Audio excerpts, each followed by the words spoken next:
Good evening all and welcome to day 3 of Woods Week. Tonight we're going to be hitting the cabins, so don't forget to subscribe and press the bell icon to keep updated. But for now it's time to get comfortable. I was alone, the only ranger in a remote district stationed in a guard cabin that had seen better days. The nearest town was a long, desolate drive away, a stretch of winding roads that seemed to swallow all signs of civilization.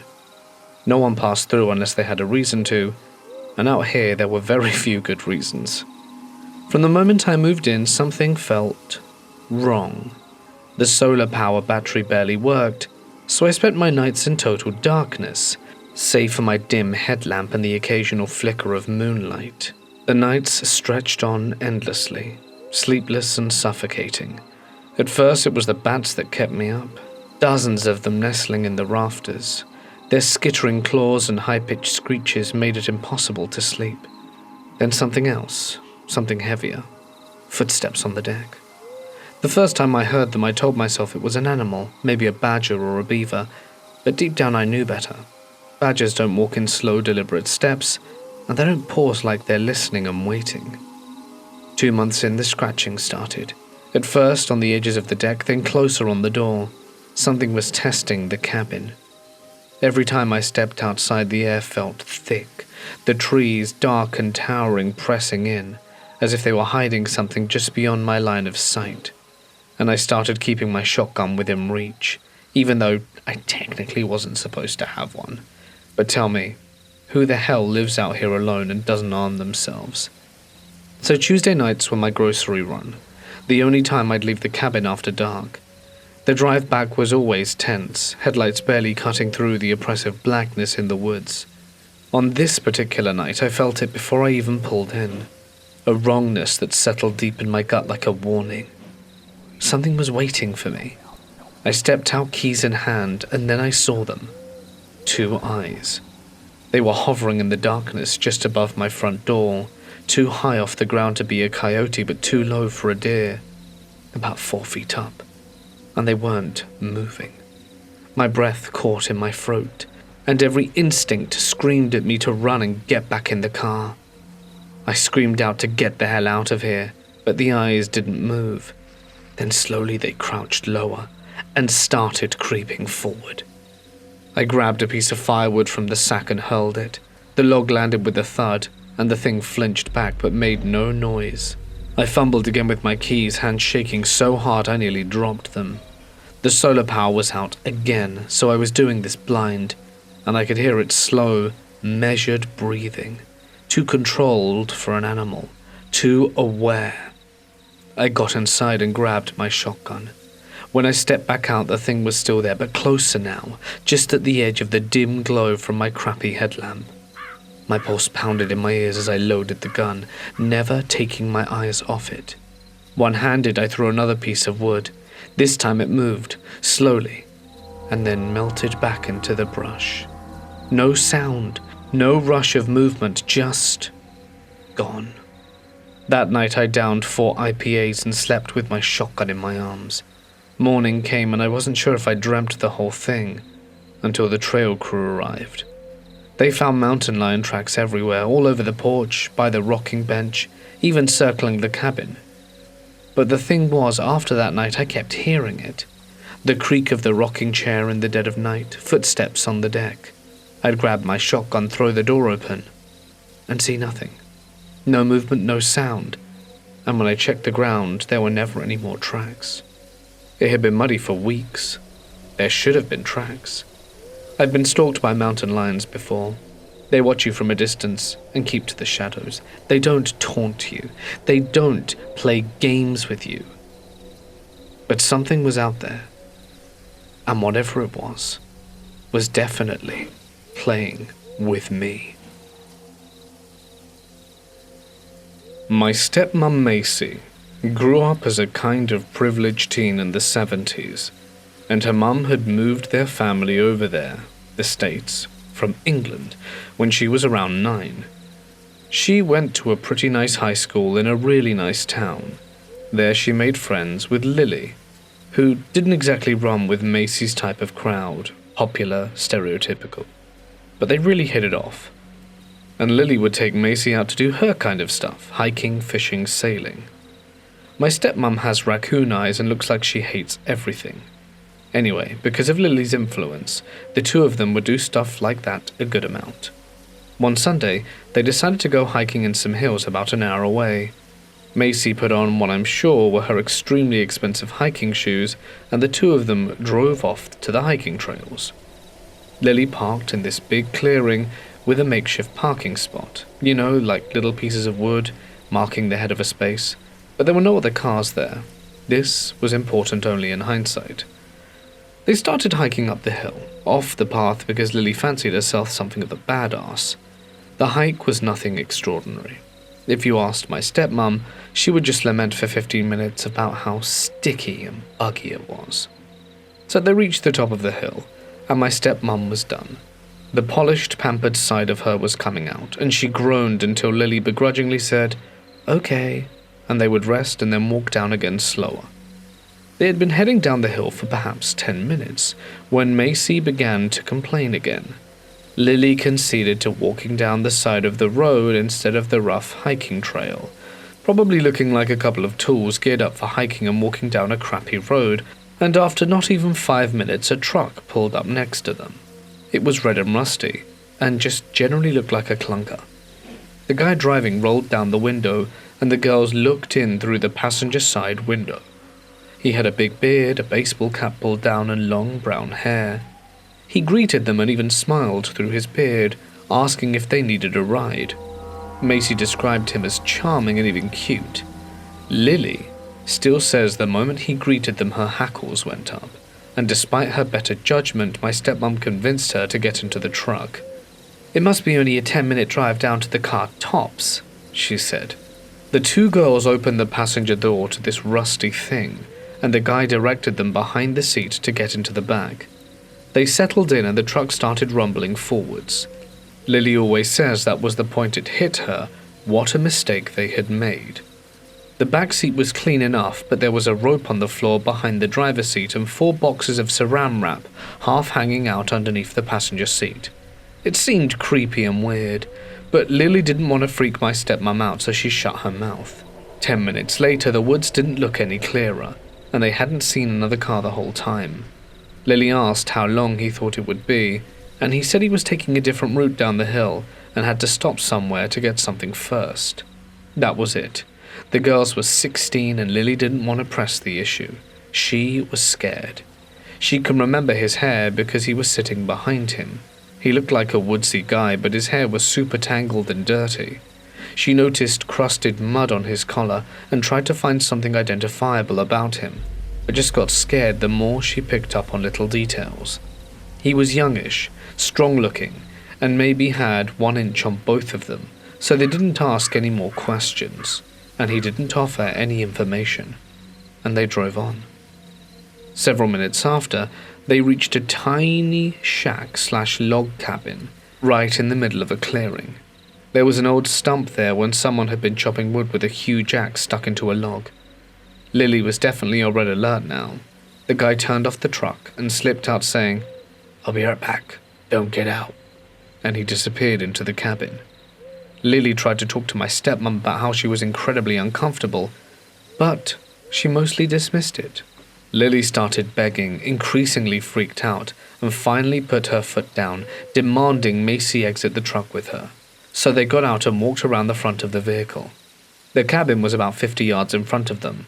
Why this guy would have left 2 young girls in the truck alone while going into the cabin is beyond me, and they wandered around, looking at it, hesitantly. If this guy really was decent and just trying to give them a ride, it would be super rude to just run off, right? My stepmom had this strict upbringing when it came to manners and public persona, and she saw it as an issue of that nature. So she actually started to head back to the truck, opening the front door and to climb in behind the driver's seat. Lily was pissed off and followed her to yell some more. On the driver's side floor, half hidden under the seat, was a big hatchet. It had dried red and brown stains covering the blade and stuck to the floor underneath it. Lily understandably lost her mind seeing it, and my stepmom started getting hysterical. They decided that leaving was by far their best option at this point, and just booked it off the side property into the trees. They bumbled around in the trees for a little while, until Lily was fairly confident they were on their way back down the hill. My stepmom cried all the way down. Lily felt bad about it, but was also completely freaked out that he would hear it and kept trying to calm her down. When they finally got down to the bottom and saw the old wood fence that surrounded the original parking area, they felt relieved. But as they got closer, they saw it. The truck was parked on the other side of the gravelly makeshift lot, just sitting there facing the opposite way innocently. They couldn't see if anyone was in it, and of course Macy wanted to run for the car, but Lily was hesitant. She managed to calm my stepmom down, saying she wanted to wait before running out in the open to see what was out there. Remember, this is the 70s. No cell phones. There were no ranger stations or anyone around. The parking lot was big and empty, and open, and who knows what would have happened if they decided to stroll across it. Thankfully, Lily convinced my stepmom to chill, and the two of them hunkered down against a big tree, hidden by bushes and other trees, and waited it out for what seemed to be a few hours, when dark started to fall. All the animals started coming out and making noise, and my stepmom, predictably, started getting antsy about this and bothering Lily, who was tired and moments away from giving in. She was just planning their dash to the car when they heard a clunk across the twilight-lit lot. They watched as one of the back doors of their car swung open, and the bearded guy slid his way out the back seat. He got out, shut the door, looked around the woods for several moments, and then walked back to his truck. The truck lumbered past their car and out of sight. Several minutes after watching him drive away, they sprinted to their car as fast as they could, jumped in and peeled out before they had even shut the doors. If this guy is still alive, he must be really old. But they obviously hoped to never meet him again. It was late November in the Bavarian Alps, and I was about 7 or 8 when my father got the idea to take us for a weekend getaway in a cabin he planned to rent. My mother thought it was a wonderful idea, a chance for our family to bond away from the distractions of everyday life. So that's exactly what we did. My parents, my sister and I packed up the car and left early on a Friday morning, giving us a head start on the long, winding drive through the frost-covered countryside. When we arrived, the cold hit me immediately. The air was sharp and crisp, and the ground was already blanketed in a thin layer of snow. It made sense given that December was right around the corner. We unloaded our bags, settled into the cozy wooden cabins, and picked our sleeping spots. After a warm dinner by the crackling fireplace, we all went to bed, excited to explore the woods the next day. That night, however, something strange happened. I was lying in bed when I heard noises outside. It sounded like footsteps crunching through the frost. Curious, I peeked out the window but only saw the dark silhouettes of trees swaying in the wind. I convinced myself it was an animal and tried to sleep, but the footsteps returned about 15 minutes later. This time I woke my sister, who was 11. We crept to the window together and for a brief moment caught a glimpse of a figure standing near the tree line. We couldn't see any features, just a bulky shape. Fear prickled through me. We quickly ducked below the window and whispered nervously before deciding it was safer to ignore it and go back to sleep. I lay awake for hours, my imagination racing with possibilities. The next morning I woke to the smell of sizzling bacon and the comforting sound of my mother humming in the kitchen. I asked if I could go outside to help my dad, who was already chopping wood near the cabin. My sister stayed inside too, still groggy from our restless night. I ran outside and found my father deep in conversation with a man I'd never seen before. The stranger was short and stocky, with a shaved head and a well-worn veteran's cap.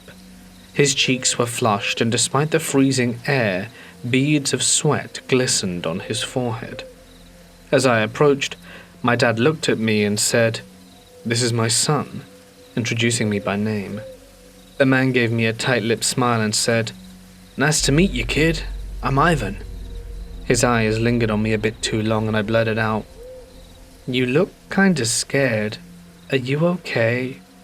The man coughed uncomfortably. Yeah, forcing a grin. Just some shell shock. I'm a vet. My dad gave a sympathetic nod, and I didn't question it, though something about his nervous demeanor unsettled me. Ivan claimed he was staying in a nearby cabin with his family and had come over to introduce himself. My dad was always friendly and invited him inside for breakfast, which Ivan accepted. At the table, he asked me questions, what games and hobbies I was into. He seemed nice enough, but something still felt off. After breakfast, I went outside to play while my dad chopped more wood. At one point, I tripped, scraping my knee on a jagged rock, and tears streamed down my face as I inspected the bloody scrape. Ivan appeared almost immediately, offering to help. Come to my cabin. I've got bandages. My dad was inside helping my mum at that moment, and I was too naive to think twice about going with Ivan, and I followed him into the woods. We walked much further than I expected.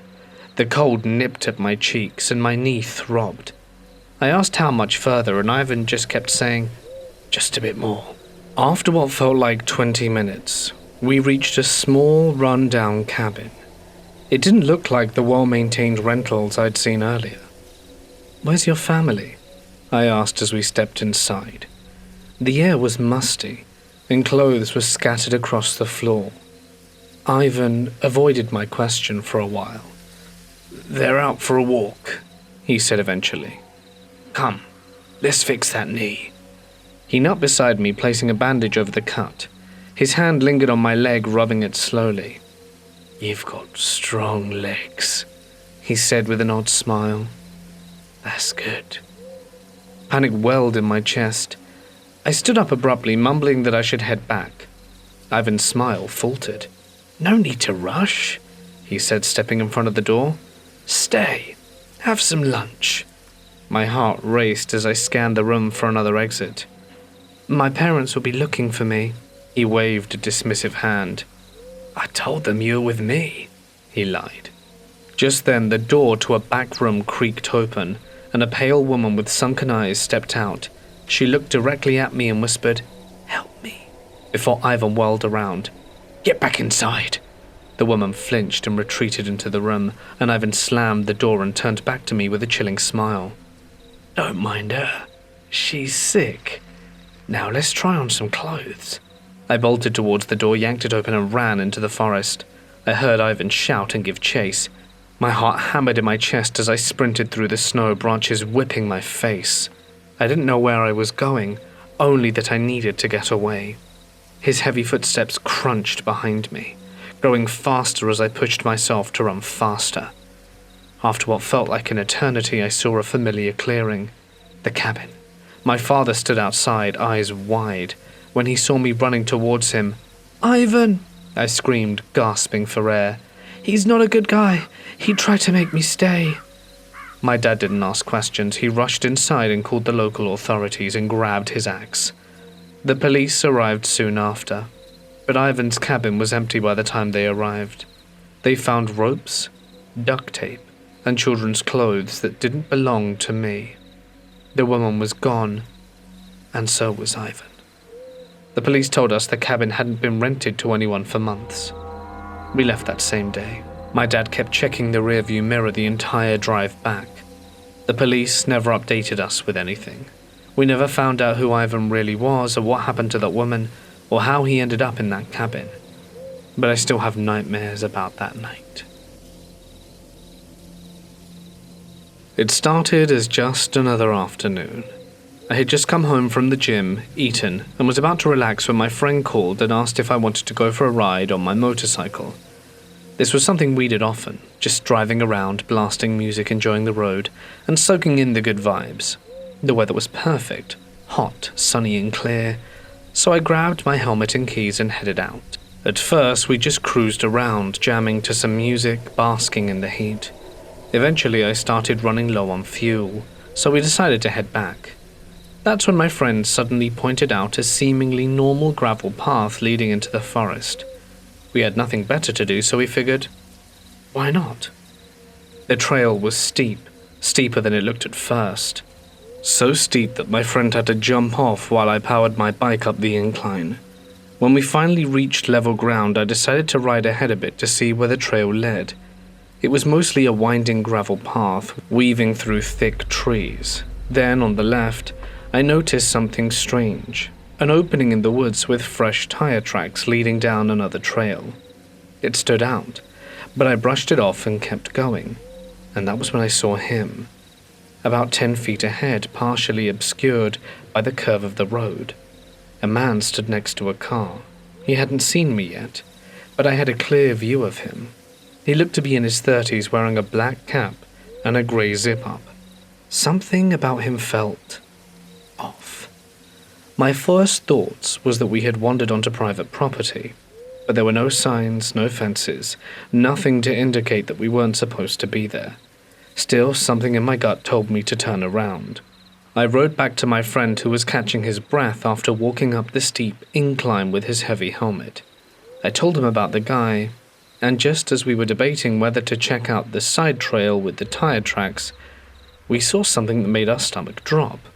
Headlights. The car was coming fast. My friend practically jumped onto the back of the motorcycle and we took off down the hill. As I hit the main road, I glanced in my mirror and the car was still behind us. It turned on the road following us. I felt my pulse spike. The guy was tailing us, matching our speed, closing the distance. I took a sharp turn down a smaller road I had used before, one that led to a bicycle path. When we looked back, the car had stopped, just sitting there watching. Then after what felt like forever, it slowly drove away. Alone in the silence, we laughed it off, trying to shake the unease. Maybe it was nothing. Maybe we had overreacted. Then we looked up the road on Google Earth. At first it seemed normal enough until we found the houses. Old satellite images showed multiple homes along the path, and one in particular stood out. It looked well maintained, with neatly mowed grass and a caravan parked outside. But something was wrong. There was trash everywhere, clothes scattered along the gravel path, debris strewn across the yard. It looked abandoned, yet recently used. Then the real kicker. When I tried to follow the road further on Google Earth, the path abruptly blurred out. The end of the road was completely obscured, like it had been intentionally erased. I couldn't let it go. So we went back. We weren't planning to go so soon, but curiosity got the best of us. This time we brought another friend and took a car instead of the motorcycle, and I wish we hadn't. The road felt different. Paths that should have been familiar looked off. But the biggest shock? There was a cabin there now. It hadn't been there before. I was absolutely certain of that. We had looked at that exact spot last time and there had been nothing but trees. But this cabin looked old, weathered, like it had been there for decades, yet somehow still maintained. Then we found a roadblock, a fresh one. Someone had put up a barrier blocking the final stretch of the trail. We had to leave the car behind and walk the rest of the way. The closer we got to the end of the trail, the worse the feeling got. I kept glancing over my shoulder, the sense of being watched growing unbearable. Finally, we saw it. A nondescript building surrounded by a massive fence. Next to it, a camouflage radar mast loomed over the treetops. And then we saw the sign. A Defense Department warning, explicitly stating that taking photos was illegal. I wasn't about to mess with that. We noped out of there immediately and made our way back to the roadblock. Before leaving, we decided to check the mysterious cabin. My friend went up to the window, and I stayed back, an awful feeling coiling in my guts. He only looked inside for a second before his body went rigid, then he ran. I didn't ask questions, I just ran after him and we jumped in the car, and as I sped away, I finally got him to speak. "The inside was staged," he said. "Like, too perfect, too clean, it looked fake." Then he told me the creepiest part. There had been a steaming cup of coffee sitting on the table inside. Someone had just been there, and they were watching us. I've been analyzing the Google Earth images and something's seriously wrong. One of the houses, the one with the caravan and the mowed lawn, it's gone. The other two houses are still there, but this one's been wiped off the map as if it never existed. But I know I saw it, and it wasn't abandoned. I don't know what's happening out there, but it's seriously messed up. My fiancé and I had just moved into a small cabin at the base of a mountain surrounded by dense woods. It was our first night there. No furniture yet, just an air mattress on the floor. The nearest neighbors were a ways down the road, too far to hear or see from our place. It felt remote. I was setting up the air mattress while my fiancé was in the shower when suddenly the air around me changed. A heavy electrical charge filled the room, like static before a lightning strike, prickling my skin, raising the hairs on my arms. Before I could even react, the air mattress collapsed in on itself, the edges suctioned to the floor, while the center lifted, bowing up, unnaturally. I just stood there frozen, my brain struggling to process what I was seeing. Then I felt something. I turned to my right. In the doorway, hovering at head height, was a volleyball-sized orb of blue light. It wasn't just a solid glow, it moved, shifting, swirling, almost like cells dividing under a microscope. The room felt thick, like the very air was pressing down on me. It was completely silent. I don't know how long I stared, maybe 5 seconds, maybe minutes. But suddenly the orb shot towards me. I dove out of the way, hitting the air mattress just as the orb passed inches from my head, and without breaking speed it blasted through the closed window and disappeared into the woods. I lay there, heart hammering, staring at the now intact glass. There was no hole, no crack. It was like the orb had never been there. I was so shaken I couldn't bring myself to tell my fiancé that night. I sat there replaying it over and over in my head. Even now, my hands are shaking. Every night from the woods just east of our cabin, we would hear these horrible, gut-wrenching screams. They weren't animal sounds, they sounded human, but twisted and distorted. I finally worked up the nerve to ask a guy who lived down the road if he had ever heard them. He just shrugged and said, "Oh yeah, probably that homeless woman who lives down there. She's off her meds." His casual response unsettled me even more. Why was a supposed homeless woman screaming like that every night? And if it was her, why hadn't anyone done anything about it? Despite the weirdness, I tried to settle into life at the cabin. I used to go panning for gold in my spare time, and we had a creek just 50 steps from our front door. One of the few things I truly enjoyed about the place. One afternoon I was down by the water just off to the side of a small bridge sifting through the sand, and that's when an old truck pulled up. The driver, a man in his late 50s or 60s, withered and serious, rolled down his window and called out, "You got a gun on ya?" I blinked, caught off guard. No, but I have bear spray." His expression didn't change. "It's not the bears and cougars you need to be afraid of in these woods." And then he just left and drove off. I stood there watching his taillights disappear, a cold feeling creeping into my stomach.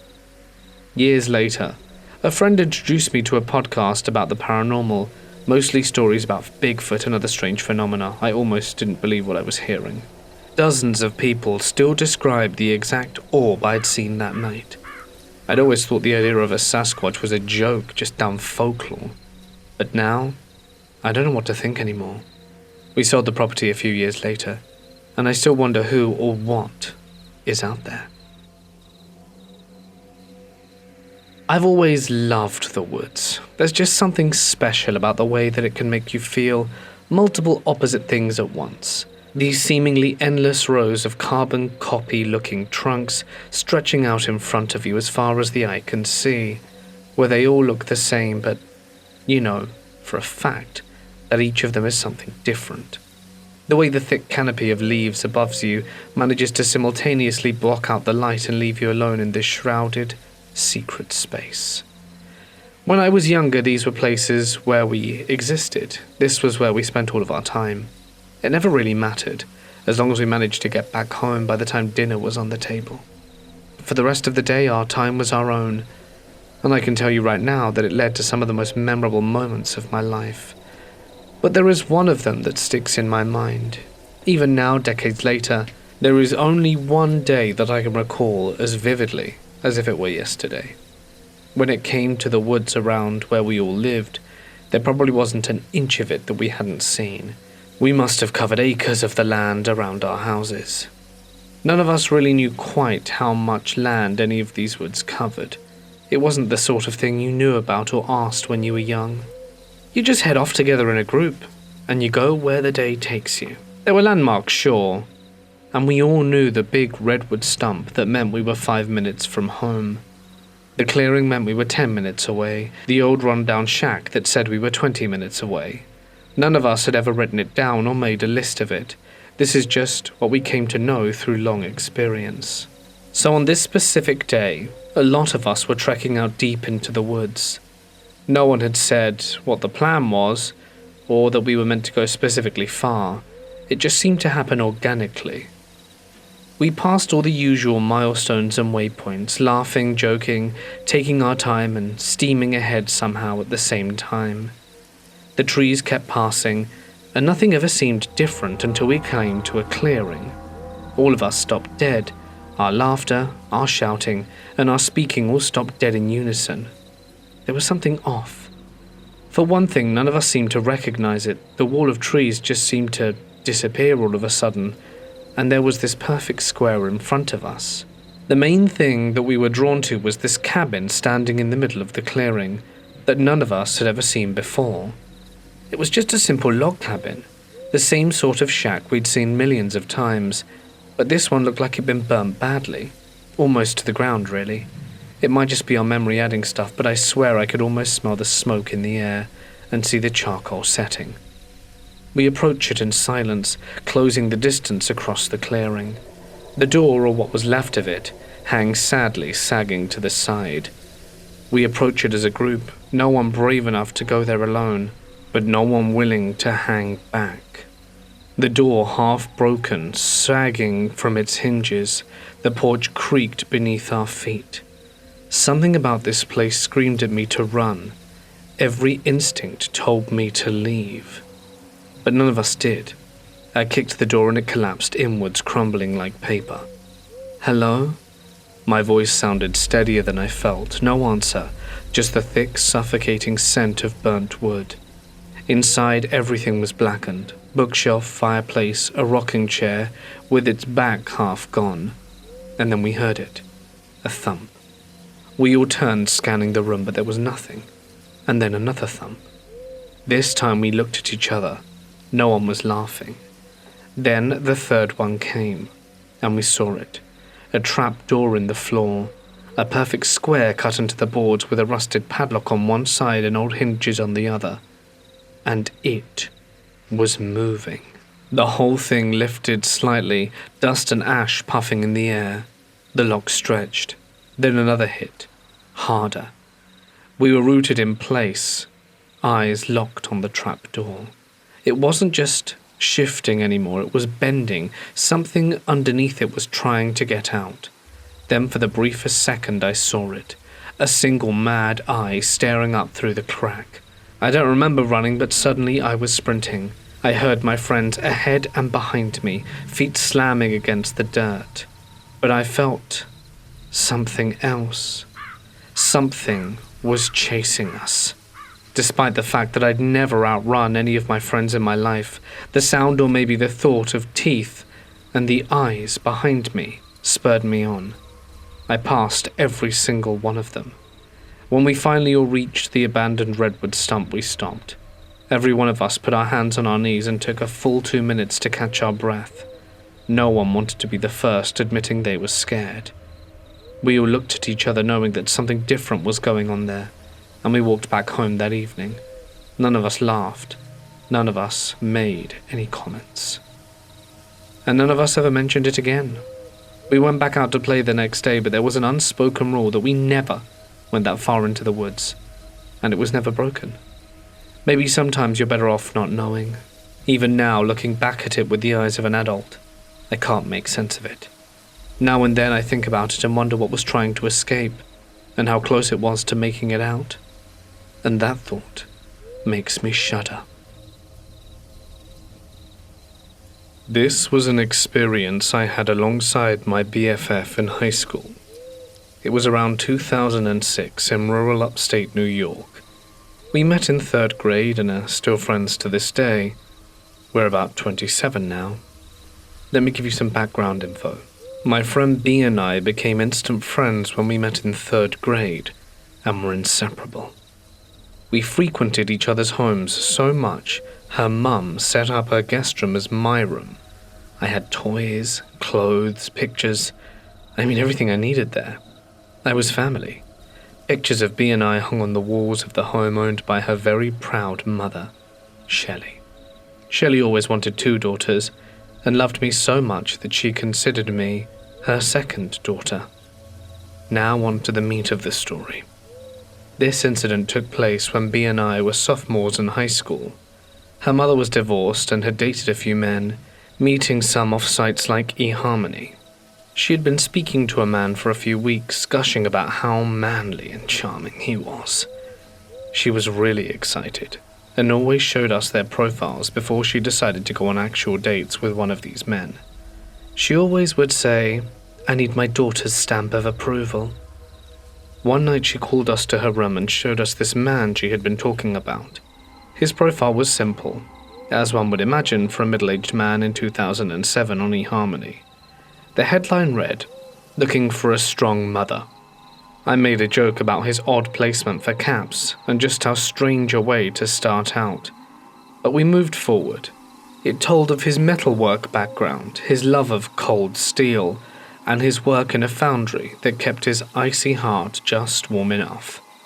I was honest and told her it sounded off, but he was handsome, sporting black, well-groomed hair, a beard, strong jaw, and ice blue eyes, and a relatively fit body for a 40-year-old something male. I did stress on the weird vibe though. Then B joked how Shelley always picked out the antisocial ones, and we laughed knowing this wasn't wrong. Shelley brought some weird stories home, but what do you expect meeting men online? We told her to go for it, and they planned on dinner. It was a haul for him, about a 2-hour drive. He was driving to our location, where they would take one car into town. B and I helped Shelley pick out her outfit, helped her with her hair and makeup, and then went back upstairs so she could have some time to herself before the long night. We headed up the stairs where B and I were painting a wall in her room, just listening to music and cutting up. He just let himself in the house like no big deal, and came in the house without saying a word, no knocking, no doorbell. The dogs didn't bark, nothing. So we got spooked, jumped and screamed and nearly crapped our pants when we heard a man start talking behind us. We didn't know how long he'd been in the house. We don't know how long he stood behind us without speaking. Well, I didn't know I was getting a 2-for-1 deal, he said quietly in a gravelly low voice. He chuckled as we stood there in shock of the stranger in the room. He sauntered over to us like a man on a Sunday walk.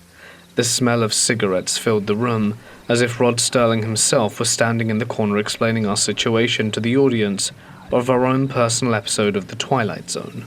Right then I noticed how much this guy looked like the guy in the pictures Shelley showed us, except he had salt and pepper, not jet black hair, and his eyes were not ice blue, but black, not brown, black. It looked like this guy was 100% pupil. "Are you—" I was interrupted by Shelley shouting. "Who got hurt?" She must have thought we were horsing around and one of us got hurt. This was normal for us because we goofed around a lot. She was jolted at the sight of the man blocking her from us. He turned around just as soon as she reached the top of the stairs and held his arm out and said, in a way less low tone than he used earlier, "Shelley, you look beautiful." I knocked and no one answered. "I hope it's okay, I let myself in." "These are your girls, they're beautiful like their mummy." I never forget how he said mummy. It felt dirty. B and I both side-eyed each other and stepped down off our step-ladders. We were both very in tune with each other. If I felt weird, I knew she did. And we both felt the odd air in the room. Shelley glanced away from him and at us, who were behind him, looking at her with wide eyes, both kind of shaking our heads from side to side in disbelief. Shelley looked back to him. This exchange only took a few seconds, but it seemed like an eternity. She forced a smile to him and said, "Oh, I'm sorry. Next time just ring the bell and I'll come and open it." He nodded, and walked towards her with open arms and hugged her like they had been the oldest of friends. She looked at us as they hugged and just kind of rolled her eyes to show us what she thought of his excuse. She proceeded to tell him that it was not appropriate as she led him down the stairs and we heard him apologize over and over. B and I instantly ran to our phones. We agreed to text her mum what he had just said to us so we could tell her without him knowing. We hit send and about 10 minutes later we heard footsteps up the stairs. It was Shelley, and she shut the door behind us and asked if we were okay. She hugged us and told us she was sorry he made us feel uncomfortable. She explained to us that he said we reminded us of his girls and didn't mean to scare us. We nodded, and then she said they were leaving out for the date. We hugged her, told her to be safe, and we would see her soon. As she headed down the stairs, B and I looked at each other. We both knew something wasn't right, but were both speechless from the good scare we received from this dark man about 15 minutes prior. We heard them walking and talking, heading towards the front door a few minutes later. Shelley shouted up the stairs that she loved us, and we yelled back that we loved her too, and then the door shut. We instantly started talking over each other, saying the same things. B spoke over me. He laid that charm on thick as soon as he saw Mum. B exclaimed further, "And did you see his eyes? What the hell was that? He looks so much like the guy from the pictures, but not exactly." We both concurred on our feelings about this stranger. His scent, his demeanor, his voice, he was like something out of a classic stranger danger advert. Again, we agreed to text Shelley how we felt. She thanked us and told us it seemed to be going well, and she would let us know that she was safe every hour. B and I were freaked out, and even more so that Shelley wasn't. It was like a weird spell he cast on her. It was odd, but we wanted to think the best for Shelley as she was excited about this guy. She texted us every hour until she got home. Her last text said, "I'm okay, but officially freaked out and coming home now. Be home soon." We got to freaked out and paced around until we saw headlights pulled into the driveway. It had been about 5 hours since she left, and an hour since that last text. We were inside with the lights off, watching through the window, trying not to be seen when the motion sensor lights flooded the yard and fell onto the driveway. A truck flew into the driveway. The passenger side door flung open before the truck was at full stop, and Shelley's feet were on the pavement just as fast. She waved at the driver and kind of jogged to the door, wide-eyed. She reached the front door, turned and waved the truck off, and she had her house key ready in hand that she wasn't waving with. She unlocked the door and slid inside. "Let's keep the lights off and go upstairs," she said as she locked the 2 deadbolts and the chain, not once looking at us. We headed up the stairs behind her. We walked into B's room and looked out the window down to the truck, still in park out front with the lights on and engine running. As we all stared at the truck, Shelley told us of the ordeal she went through. Long story short, he had made reservations at the wrong restaurant, so he suggested they go buy some food and have a picnic-style dinner at a local park. Shelley didn't do well outdoors. She was an office woman, so she declined. However, he had just drove so long to get there, and then hit her with, "You kind of owe me." And Shelley said that made her feel bad, knowing he drove 2 hours. So when he mentioned that he had a vacation home he could cook for her at that was nearby, she agreed. She said they got to the house and it was nice enough. A log cabin near Bethel, New York, only about 35 minutes from our town. Shelley said he kept talking about how easy it was to get her alone, and also kept saying he liked strong mummies because they have such fight, but she caved. This made her skin crawl. This wasn't the man she thought it was. This also wasn't the man in the picture, and Shelley started to slowly realize this. Shelley then said she asked for a ride home due to feeling ill. He wasn't very happy about it, but he complied and stopped cooking and started looking for the keys, which she knew he had in his pocket. He then started asking her about our girls, as in myself and B. This freaked Shelley out so bad she was going to get someone to pick her up. He didn't like that, and he found his keys instantly. Once they were out the house and in the truck wouldn't start, so they had to move his work truck. Shelley was visibly shaken and wouldn't take her eyes off the truck in the driveway. As she spilled the story out, she said there was a garage that he said they had to walk around the house to hop into the work truck. She said she felt she had no choice but to play it cool and just agreed to go. So she went into the work truck, walked around the house, and there indeed was another garage with a truck in it. The same truck that we were currently staring at, just sitting in the driveway.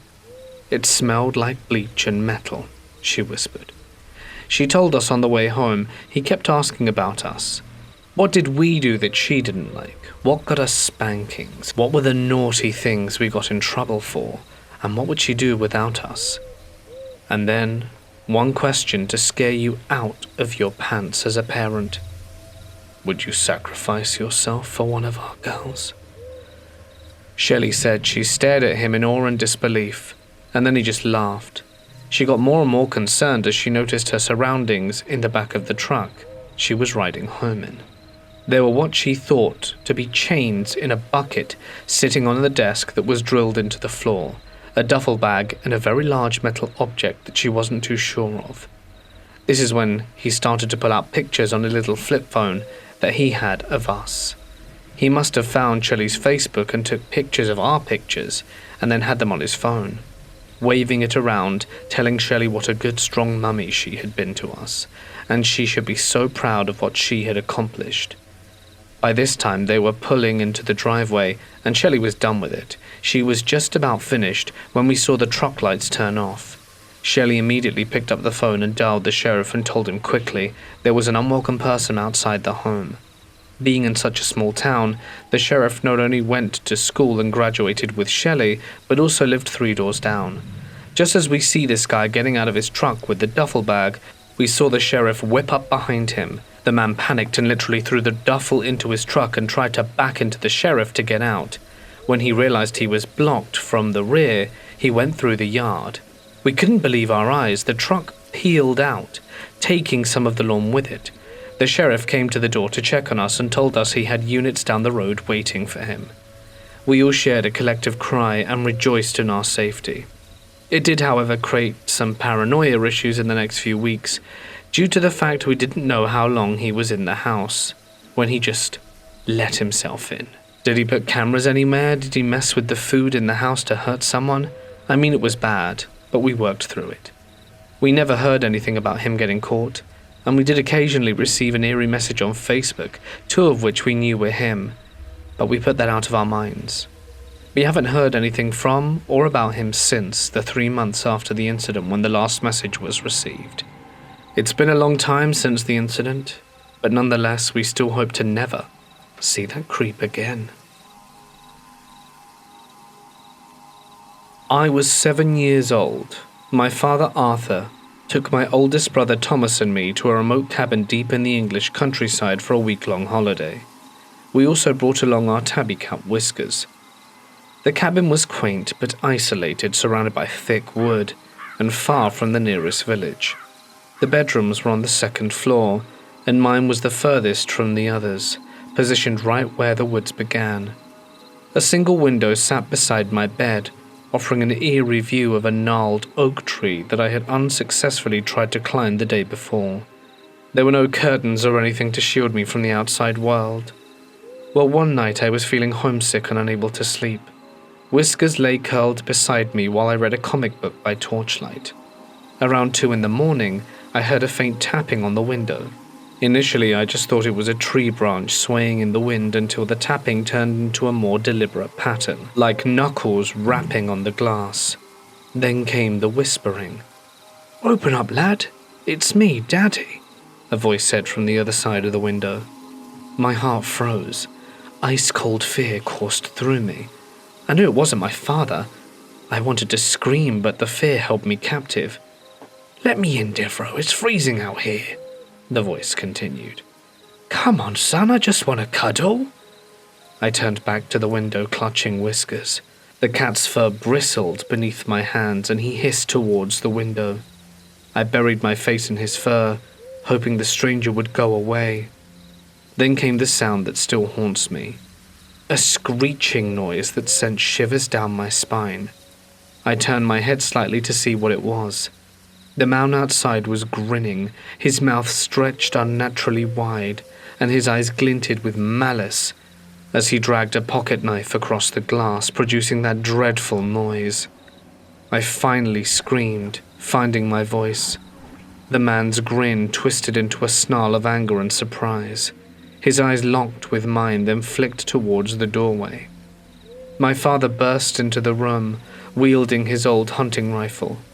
My brother followed close behind, brandishing a cricket bat. The man outside, now pale with fear, staggered backwards. I heard the thud of his feet hitting the ground below. My father rushed to the window just in time to see the shadowy figure disappear into the woods. We didn't sleep that night. My father stayed by the window, knife in hand, while my brother sat beside me on the bed. The police arrived the next morning, documenting the scratches on the glass and the footprints in the snow beneath my window. They said they'd patrol the area, but we left the cabin that day and never returned. The man was never caught. To this day I remember his voice, soft yet coaxing, like a snake trying to lull its prey. And I still hear those footsteps in the snow, and his voice calling after me. Whiskers, now 14 and feisty as ever, remains my hero. He never stopped hissing until that stranger was gone, and I've never stopped double-checking that my windows are locked at night. I lived on the outskirts of a national park, in a small, run-down cabin. To say it was remote was an understatement. The only road leading to it was a 4-mile stretch of dirt and gravel that twisted through the thick forest, which was barely wide enough for a single vehicle. The trees grew so dense on either side, in some spots it felt like I was driving through a tunnel of gnarled branches. There were no streetlights, no neighbors, and no cell service. Just me, the trees, and whatever else called to the wilderness home. The cabin itself was primitive, no electricity, and worst of all, no way to lock the door. The owner didn't want any modern modifications to their precious off-grid hideaway. At first I shrugged it off. I grew up in the countryside, I could handle roughing it. My roommate, on the other hand, was a city kid, interning with the park service. He thought the lack of a locking door was no big deal. What, are the squirrels going to break in? He joked. I didn't laugh. It started small, just sounds at night. At first I figured it was just wildlife. The place was deep in the woods after all. But the noises weren't random scurryings or the rustle of wind through the trees. No, this was deliberate. Slow, heavy footsteps crunching in the underbrush. At first I convinced myself it was just my imagination. Maybe a deer, a wild pig, or some other harmless animal. But as nights passed, the pattern became impossible to ignore. The footsteps would start at a distance, moving through the trees in a slow, deliberate pace, never running, never scurrying, just walking. Then they would stop, always in the densest part of the undergrowth where I couldn't see a damn thing past the thick foliage.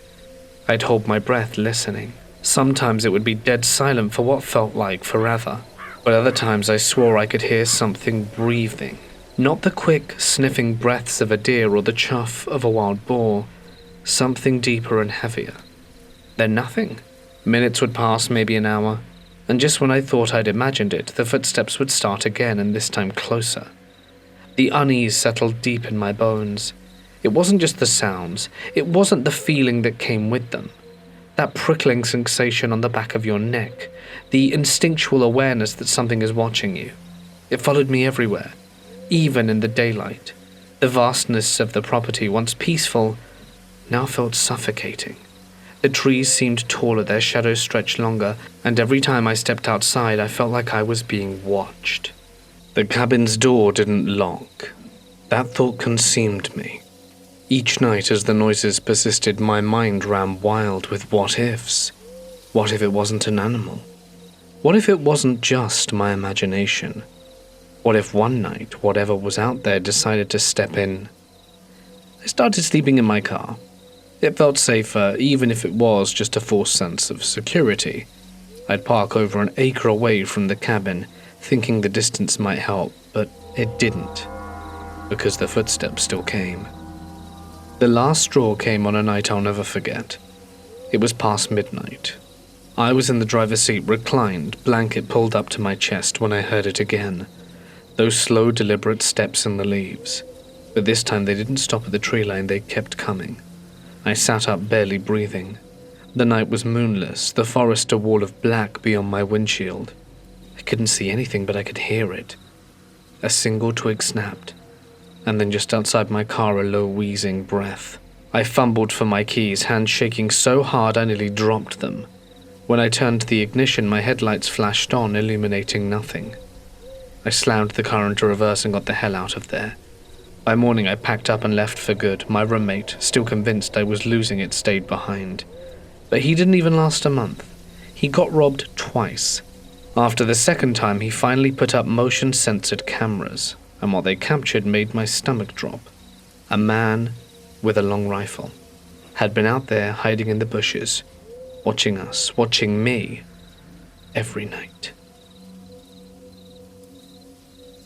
All of these events unfolded over the span of 3 years, beginning in 2012, when I moved into a cabin.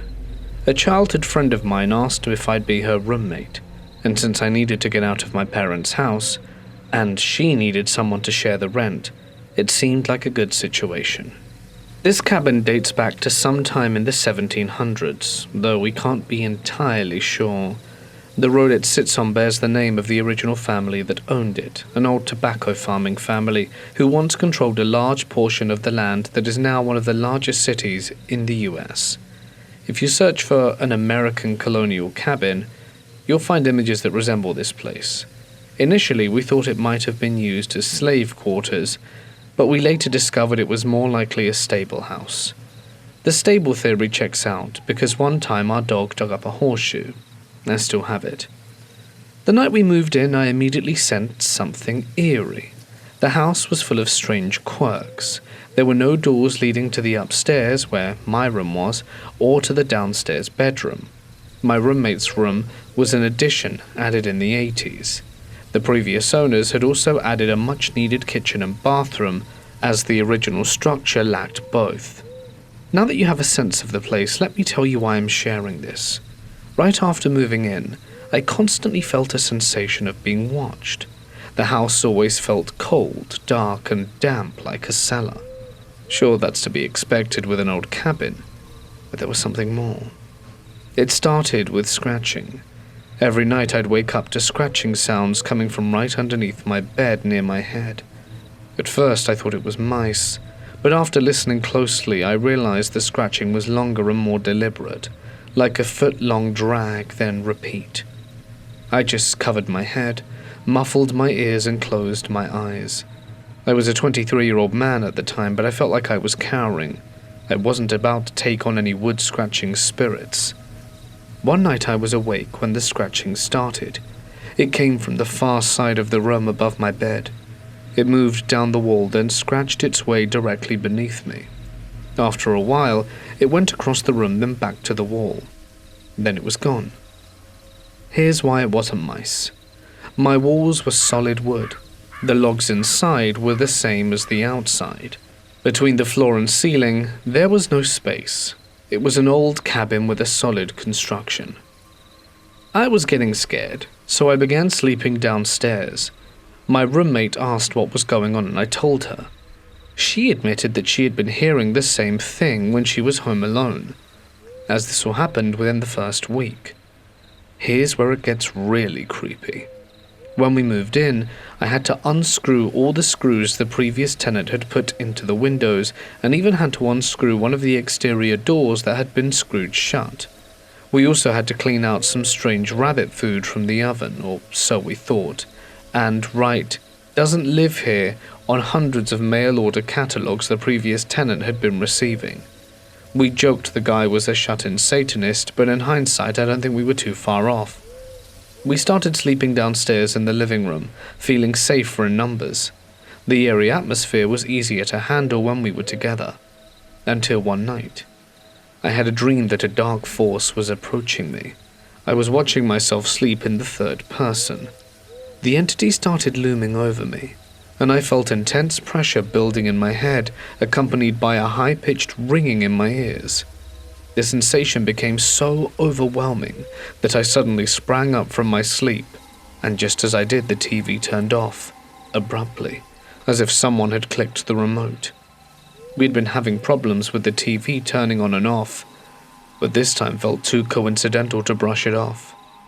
I know I went to bed with the TV off, so why was it on in the first place? After that night, we started sleeping in her room. She said nothing ever happened in there, maybe because it was an addition. I'm not sure. Either way, our ghost had a funny way of playing matchmaker, and now we're married and trying for a kid. Been married 5 years now, by the way. One day while I was reading upstairs, I was almost falling asleep when my window started opening and closing on its own. I'd had enough with this spirit by this point, so the next day I set up the same situation again, and the same thing happened. Windows opening, closing. Funny how it never happened when I wasn't there. I ended up yelling at whatever it was and telling it to leave us alone, and that I was tired of its nonsense. And it seemed to work. For a while. But then I was home alone, and alarm clocks would go off as soon as my wife left. Drawers would open and there would be banging on the front door. Over time, though, the activity slowly died down. I think as I matured, the spirit stopped messing with me as much. Today my in-laws live there. They were my landlords, and the house feels warm, cute and homely. I can spend time there alone now, and no longer feel any malice. The cabin is still in the family. My mother-in-law refuses to let go of it. I went from being a 20-something-year-old brat to cleaning gutters and scheduling repairs for the old house. I'd grown to love that cabin and everything it brought me. When my father-in-law passed away, I spent some time there alone, hoping for a familiar knock, but nothing came.